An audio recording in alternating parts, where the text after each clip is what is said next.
Deuteronomy chapter 21.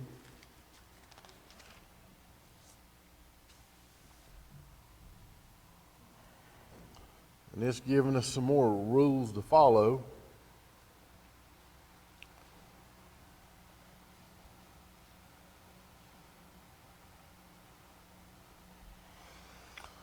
And verses 1 through 9 is talking about basically unsolved murders and what to do about it. It says, if one be found slain in the land which the Lord thy God giveth thee to possess it, lying in the field, and it be not known who has slain him, then thy elders and thy judges shall come forth, and they shall measure unto the cities which are round about him that is slain. And it shall be that the city which is next unto the slain man, or the closest city to the slain man, even the elders of that city shall take a heifer, which has not been wrought with, and which has not drawn in the yoke. And the elders of that city shall bring down the heifer unto a rough valley, which is neither eared or sown, and shall strike off the heifer's neck there in the valley.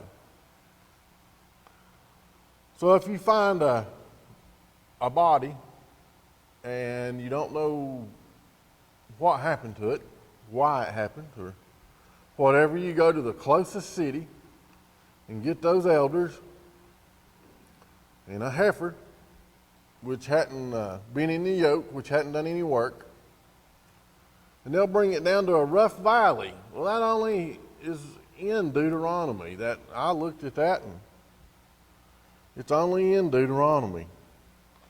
And it means a narrow valley that's not being cultivated or can't be cultivated, but it has running water.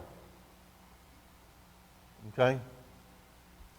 And in some of the stuff I read on it, it said that the running water is so they could wash the blood of the slain heifer away. So they take this heifer down there and they cut its head off. And in verse 5 says, and the priests, the sons of Levi, shall come near, for them the Lord thy God has chosen to minister unto him, and to bless in the name of the Lord. And by their word shall every controversy and every stroke be tried. And all the elders of that city that are next unto the slain man shall wash their hands over the heifer that is beheaded in the valley. And they shall answer and say, our hands have not shed this blood, neither have our eyes seen it. So after the priests come on the scene, and the way I understand this, they do some inquisition, trying to figure out what went on. And then the elders of the city have to wash their hands over this heifer and say that they didn't have nothing to do with it, didn't see it, don't know nothing about it. And they're going to say, be merciful, O Lord, unto thy people Israel, whom thou hast redeemed, and lay not innocent blood unto thy people of Israel's charge, and the blood shall be forgiven them. So shalt thou put away the guilt of innocent blood from among you, when thou shalt do that which is right in the sight of the Lord. The Lord has some problems with innocent blood. Man, our country's in trouble. But when I read that where they washed their hands over it, makes me think of Pilate in the trial of Jesus. He washed his hands of the matter. He moved it on. That might be the smartest thing he did. Had to fulfill prophecy, but I wouldn't want to have been in that position. Would not. Okay. This is pretty foreign to us. Verses 10 through 14 deals with the law of taking a captive wife and divorcing her, which makes You know, just over our head. It don't make no sense, but it's there for a reason. It says, when thou goest forth to war against thine enemies, and the Lord thy God hath delivered them into thine hands, and thou hast taken them captive, and this don't include any of the Canaanites, none of those, okay? And seest among the captive a beautiful woman, and hast a desire unto her, that thou wouldest have her to thy wife. Then thou shalt bring her home to thine house, and she shall shave her head, and pare her nails, or cut her nails. And she shall put the raiment of her captivity from off her, and shall remain in thine house, and bewail her father and mother a full month. So this woman has to shave her head, cut her nails, and she's given a month of mourning for her parents. And I read a lot on this. It could be because her parents were slain. It could be mourning because her parents and the Israelites don't mix. I mean, there were so many things I read. I'm like, there's a lot of conjecture here. But anyway, she has to shave her head, trim her nails, and she has a month of mourning. And after that shalt thou go unto her, and be her husband, and she be thy wife. And it shall be, if thou have no delight in her, then thou shalt let her go whither she will. But thou shalt not sell her at all for money. Thou shalt make no merchandise of her, because thou hast humbled her. Strange thing. I got one wife. I wouldn't go looking for another. Well, as I'm sure most of y'all wouldn't go looking for another husband. I'm just saying. But it's there for a reason. And the customs and traditions, some of them we just don't understand. But apparently that was enough of a problem that they had to make some rules to go by. Because he wouldn't say that you can't sell her or make merchandise of her if that hadn't been a problem, you know. So 15 through 17 is no respect of person in the home or no favoritism.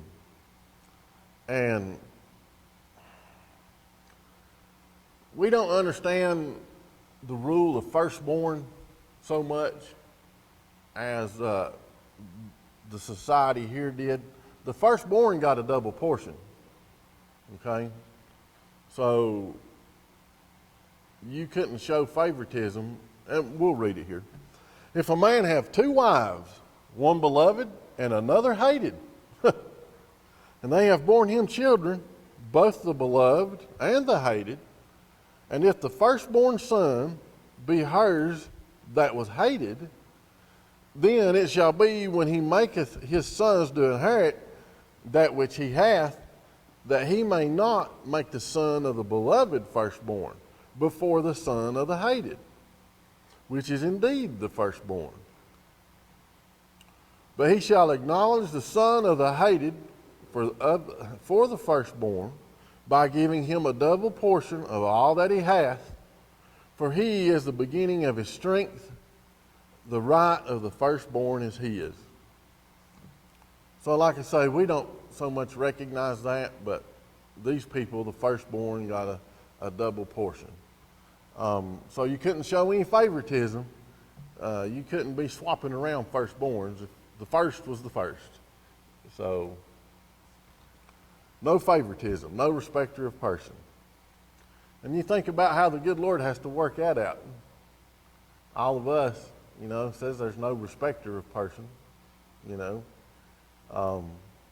Bloodlines and lineage mean a whole lot in ancient Israel. And that's the reason when Paul gets in the New Testament, he's telling you not to be arguing over endless genealogies and this and that, because it don't matter anymore. You're grafted in. All right?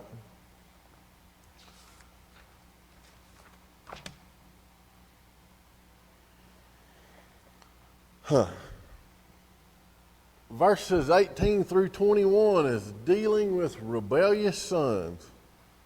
I'd have died right here.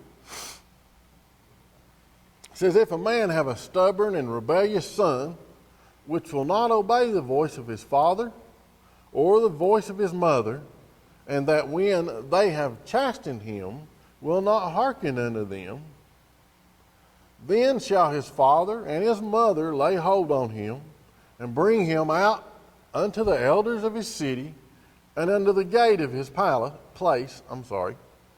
And they shall say unto the elders of his city, this our son is stubborn and rebellious. He will not obey our voice. He is a glutton and a drunkard. And all the men of his city shall stone him with stones, that he die. So shalt thou put evil away from among you, and all Israel shall hear and fear. Take him out. I bet they had piles of stones everywhere. I'm just saying, because most young men will test the boundaries. I don't know about young ladies, but I know young men will test the boundaries. They can't be but one alpha. So sometimes you got to put the squash on it. Me and Dad butted heads a lot. Look at Carrie back there. But God does not like rebellion. Didn't want it, put it away from you. There we are. He considers it evil. It says, you shall stone him with stones that he die. So shalt thou put evil away from among you. And I often wonder about our country. The way I understand history and the way it was written,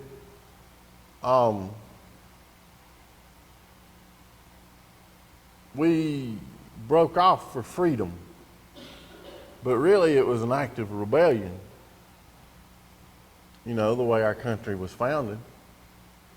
And if God thinks rebellion's evil, what grounds does our country have to stand on? I don't know. That's right.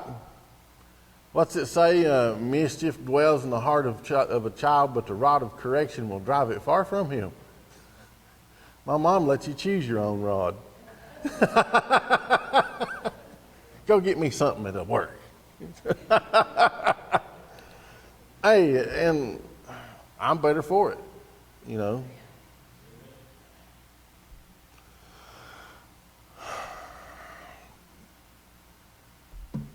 Verses 22 and 23 is the law guidelines for execution by hanging.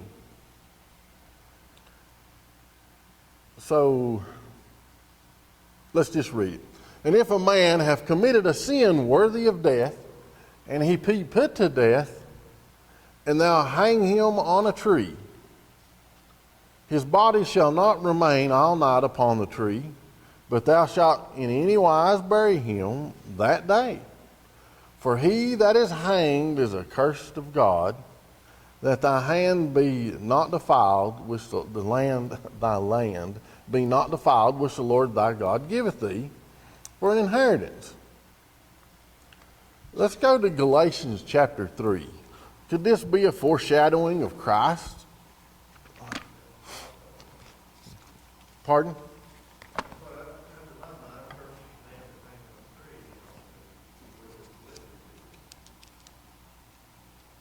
I hope I get this right. No, it's Galatians chapter. No. I got so many marks here. I'm sorry. Galatians chapter 3.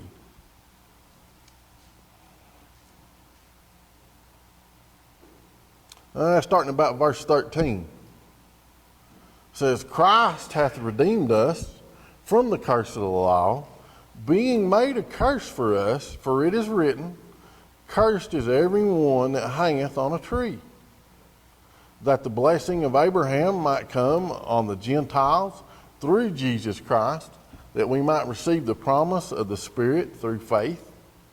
Brethren, I speak after the manner of men. though it be but a man's covenant. Yet if it be confirmed, no man disannulleth or addeth thereto.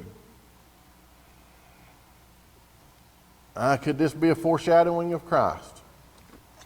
Quite possibly. I mean, because of this law, Christ was taken down that day and buried, which had to be to fulfill prophecy. I mean, there's types and shadows of Christ all through the Old Testament. And when I read that, that's who I thought of, was Christ hanging on a tree, you know. But the predominant capital punishment in Israel was stoning. And crucifixion was a new thing. That was a Roman thing. So he came as a Jew and was crucified in the Roman manner on a tree so that prophecy could be fulfilled. Lord, there's so many prophecies we could spend a very long time going through how many that Christ fulfilled. But all this book just ties together so well. And a lot of it, the nuances we miss. I've read some of them several times, and one day it kind of dawns on me that what that is. Just interesting to see how this inspired book ties itself together in so many ways. Anybody got anything as we close out? Yes, sir. No, I just, as just thinking what we were talking about here, you know, if you ever watched the movies and everything, where they hang people on trees, they call it hang trees, that tree is dead. Yeah. You reckon that if a person gets hanged on a tree itself is being hurt? I don't know. Brother Fred's question said, you know, in movies and stuff, if you see hangings, most of it, the tree is dead. And he's wondering if, you know, maybe the tree's cursed because of the hanging. Good question. I don't know.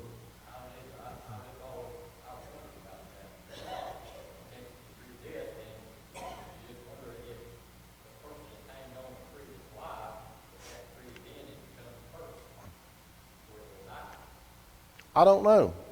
That's something to think about, something to know on, but I don't know. Anybody else? All right, we'll go to chapter 22. Verses 1 through 3 deals with the stray animals law. But as we read through this, I just want you to keep in the back of your mind, love your neighbor as yourself. And see how it lines up with this. It says, thou shalt not see thy brother's ox or his sheep go astray, and hide thyself from them. Thou shalt in any case bring them again unto thy brother. So if you see any of his livestock out roaming around, and he's not around, round them up and take them to him. But it says, and if thy brother be not nigh unto thee, or if thou know him not, then thou shalt bring it unto thine house, and it shall be with thee until thy brother seek after it, and thou shalt restore it to him again. So if you find some livestock wandering around, and you're not really sure who it belongs to, you take it home with you till somebody comes to retrieve it. So you take it home and take care of it like it was yours. In like manner shalt thou do with his ass, and so shalt thou do with his raiment, and with all lost thing of thy brother's, which he hath lost, and thou hast found. Shalt thou do likewise, thou mayest not hide thyself. So anything that is your brother's, that you suspect is your brother's, that you find, try to get it back to him. It's not yours. Finders are not keepers. You know. That's the reason a lot of times out on the board out in the hall, you'll see jewelry pinned up there. And somebody's been cleaning the church and found it, and they'll hang it up there, and maybe somebody will pick it up, you know. But, you know, love your neighbor as yourself. which I don't interact a whole lot with most of my neighbors. I'm usually, they're usually going to roost by the time I get home. So, but I don't think I've ever had any quarrels with any of the neighbors or anything like that. So I try to help people if I can.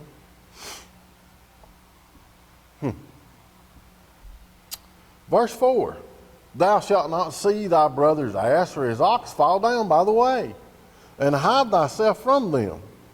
Thou shalt surely help him to lift them up again. Pretty straightforward. But now they throw this in here in the mix.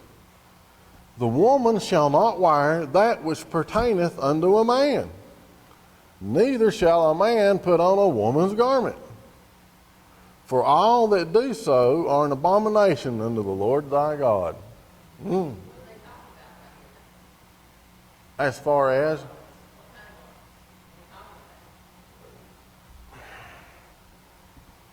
I've done some reading on this, and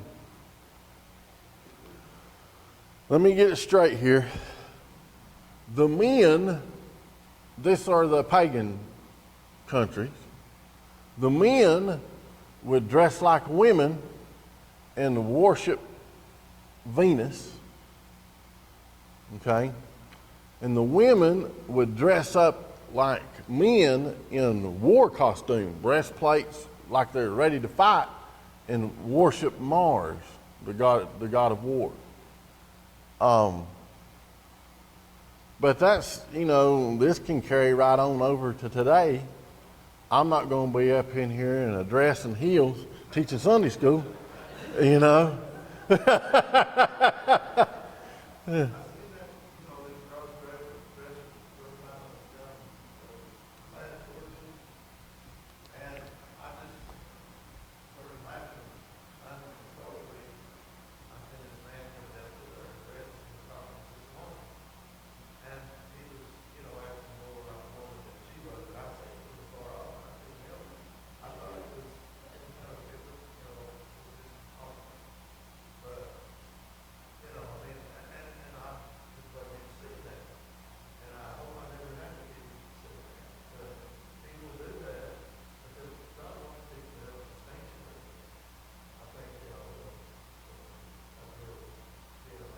Male and female.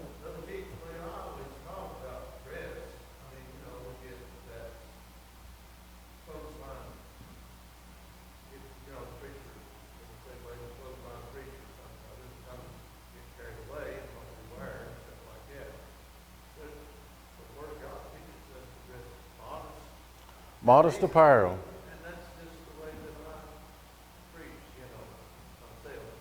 Modest apparel. And he tells us to be modest in a lot of things, but Brother Tony was saying, if you couldn't hear him, that he was in Atlanta and spied from a distance a man dressed up like a woman, walking with a woman, and acted more like a woman than the woman did, and he was perplexed. And he said he hoped that didn't become a common sight. But now, one of the boys that works for me, he was in Nashville. His daughter was down there in college. And apparently they were having an alphabet parade. And they was a bunch of big hairy men dressed up as women. And coming down the street in a parade, he said, Lord, he said, I thought I was going to have to gouge my eyes out. But, all the way back here, God warns against this. It's an abomination to him. You're trying to blur the lines. I can turn that off if y'all can't hear. Okay. Yeah, it blurs the lines. And how many lines are being blurred now? Goodness gracious. It's awful.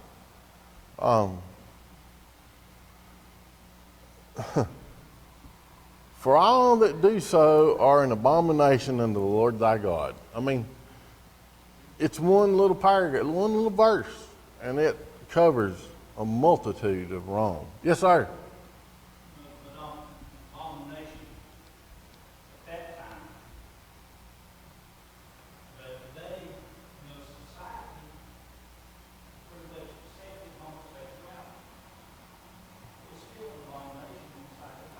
That's right. And men dressed up like women. Women dressed like men. And, you know, a lot of times you see two people, especially if they out together. I mean, you can't tell them apart. One's supposed to be male, one's supposed to be female. Well, you know, Brother Raymond was saying, and I do this for the people on YouTube, but Brother Raymond was saying that what was an abomination then is an abomination now unto God, but our society has accepted it. And if you read through history, and y'all know I'm a history nut, any society that has embraced homosexuality has collapsed. It failed. You know, in every democracy, you know, they go through 200-year cycles. We've lasted the longest of any experiment in self-governance, and we're on shaky foundation. And it could be because of our acceptance of a lot of things that God does not. It's under the law here that it seems just dress is an abomination. But they dress. And look more so today, it was an abomination in the sight of God for the transgender going out and having their sex change, because they were born female, won't be a male, born male, won't be a female. And they're thinking, that's all right in the sight of God, churches are accepting it. You know, and that is, I believe that part of there is even more. I know we classify sin, in fact, I think it's even more of an abomination in the sight of God. Well, later today, go on YouTube and look up Lieutenant Governor of North Carolina and the speech he gives on this. Yes. Yeah. So I feel like it's easy to take that as just clothing. Oh, It's really not. it's not. Because if you look at the Strong at 3875, it's really talking about how you conduct yourself. It's talking about the woman can't take. We're going to. It talks about being modest in your talk. And it also talks about the woman professing godliness with good words. I mean, it's like, how do you present yourself? I mean, it is an abomination to the Lord for you to not do these things and to try to do the man's role. We're going to touch on that some. She's saying it also goes deeper than that. It's not the woman's place to do the man's role, or the man to do the woman's role. Who's in the saying that, you know, about modest apparel, shamefacedness and sobriety, not with braided hair, gold pearls, or costly array. I mean, ouch. Well, I mean, right? I mean, that's like, are you doing it to draw attention to yourself? You know, is that why we're doing it? Boy, if we question our motives for everything we do, we might change what we do a whole lot, you know. That's what I said. When we get through Deuteronomy and we get into Hebrews, we will be thankful for Jesus Christ. I mean, we'll be more appreciative, because under a lot of these laws, we would be gone. We wouldn't have made it. it's easy to talk about the obvious things. Right, right. Abomination and loving the same thing. But there's like little bitty foxes, right? It talks about that. Yeah. The little foxes ruin the vine. If you look really closely into yourself, it's those little things that we should keep and obey the Lord in. Because And it starts with self, right? And if you keep these little things, are you walking the way you should? that little foxes that ruins the vines applies to so many things. Money. You don't pay attention to the little bit of money you spend. You'll pay attention to the $20,000, but it's the little bits that you don't pay attention to. And it's the little sins you don't pay attention to until they accumulate till you can't carry them. You know, that is, yeah, this gets a whole lot deeper, and we're going to get into that some. But Vanessa's done give me Brother Mark had something to say. We don't hold that first. I was going to say is, to me, and according to the scripture, it's a matter of the heart. Right. It's a matter of the mind. Okay? And like she was saying, as far as the dress is concerned, it's presentation and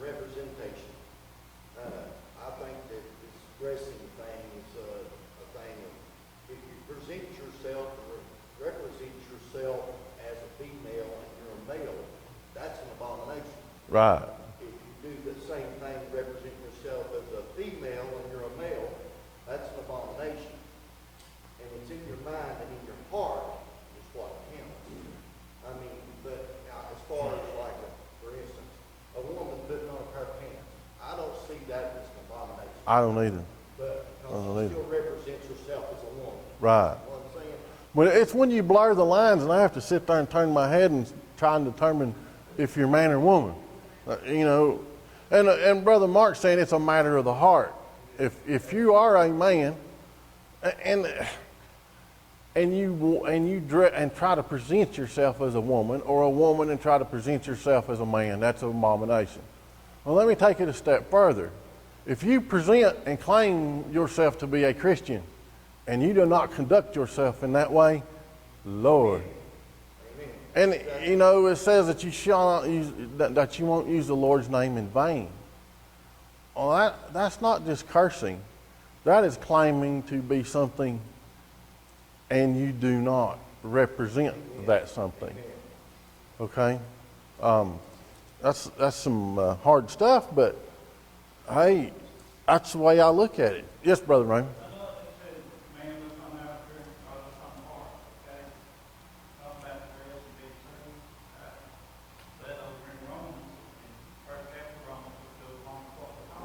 Right. Natural order of things. 24th verse, it says, "Wherefore God also gave them up to uncleanness, to the lust of their own hearts, to the song of their own bodies between themselves." Right. That's speaking, God gave them up to somebody that you got, and they had to okay? Right. And he gave them up, like that was what you talked about, he gave them up. That was what we talked about, he turned them over.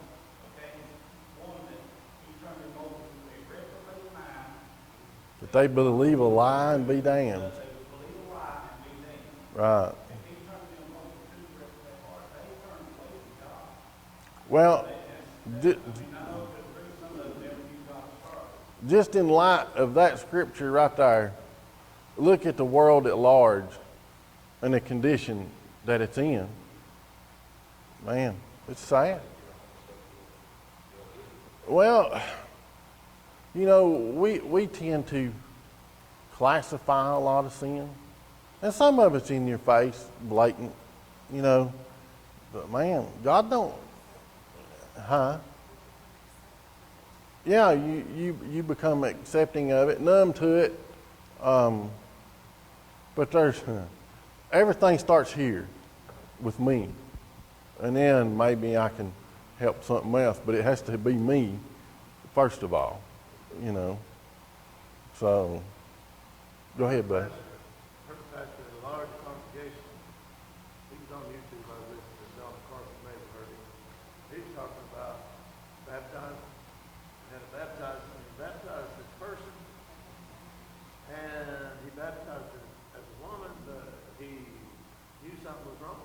He said he kept on bothering him, and he found out that, she was a man. I mean, Right, trained to be a woman. right. And he went and talked to her. That's blurring the lines. Notice that you're a man, but he had a memory before, so he had to figure things out. But that's how that is in our society today. You know, so.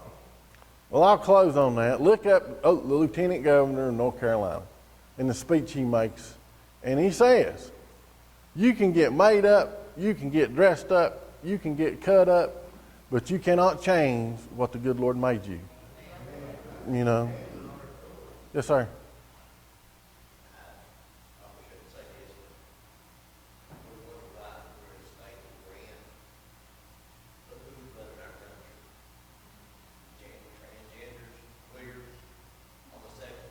That's because they weren't put out of the way. I'm just saying, we accepted them.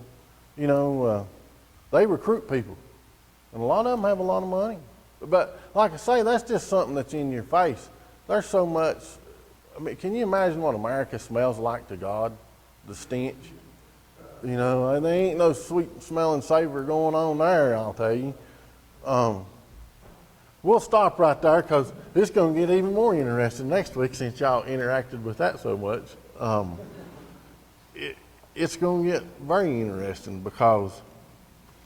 but you got to remember, it all begins and ends with me. It has, I can't be, and Lord, like Jimmy says, y'all think I got it all together? Negative. When I read through this stuff and run through my mind what the Lord expects and how I live up to that expectation, it's sad. It really is sad. And I know that He's our mediator between us and God, and there is forgiveness of sins, but it doesn't give us an excuse not to try to do better or to do our best or try to achieve perfection.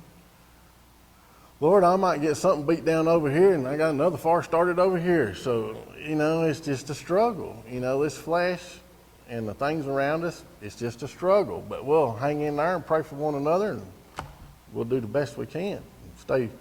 One of my friends sent me a thing, and he was concerned